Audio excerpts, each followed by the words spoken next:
What if I told you a single football team has spent €500 million on just 11 players in 1 year? This is Kenya News Update today. Coming up, you'll discover how Manchester City is building an entire new team from scratch and what this means for the beautiful game. Meet Pep Guardiola, the master tactician, the serial winner, but here's the twist.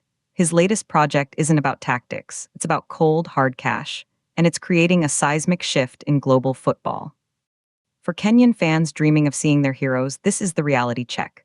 The price of victory just hit a new high. Meet Marc Guhi, the Crystal Palace captain, an England international. For months, he was linked with Liverpool. But in a stunning move, Manchester City swooped in. Sources tell ESPN a deal worth around £20 million is close. Why the urgency? Because City's defense is in crisis. John Stones, Josko Gvardiol, and Ruben Dias are all out injured. Guhi isn't just a signing, he's an emergency rescue mission. But here's what nobody's talking about. Guhi isn't a lone arrival, he's the final piece of a puzzle, the 14th signing since last January. Pep Guardiola has assembled an entire new starting 11, a team within a team. And the total cost? A staggering €489 million. That's almost 500 million.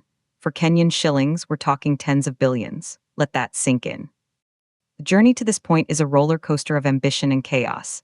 It started last January with defender Abdulkadir Kusanov, a €40 million signing from Lens. His debut was a nightmare, a calamitous error and a yellow card in the first 4 minutes. Sky Sports pundit Gary Neville said, "I felt like crying for him."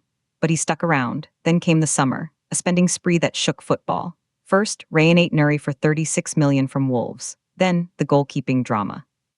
James Trafford arrived for €31 million from Burnley. But just over a month later, City signed Italian superstar Gianluigi Donnarumma for €30 million from PSG. Trafford was instantly demoted to second choice. Donnarumma has been a wall, allowing just 10 goals in 23 games. And then, the crown jewel of the midfield, Nico Gonzalez, a €60 million maestro who has already racked up 45 appearances. But here's the part that will blow your mind. Among these mega signings is a young Brazilian, Vitor Reis, bought for €37 million. He played just 3 times for City before being loaned out to their sister club, Girona. €37 million for a player they didn't even use. This is the new reality. The implications are massive and deeply controversial.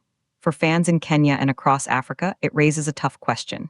Is this the beautiful game or just a financial arms race? Some say it's smart business. Building depth to dominate for years. Others call it financial doping. Buying success and distorting competition. The tension is clear. If money can buy an entire new team, what happens to clubs that can't keep up? The Premier League's competitive balance hangs in the balance. But the biggest unanswered question is this: what does it mean for the soul of football when a team's bench costs more than most clubs' entire squads? Do you think this spending is good for football, or is it killing the competition? Drop your take in the comments. Subscribe to Kenya News Update today for more breaking sports news from around the world.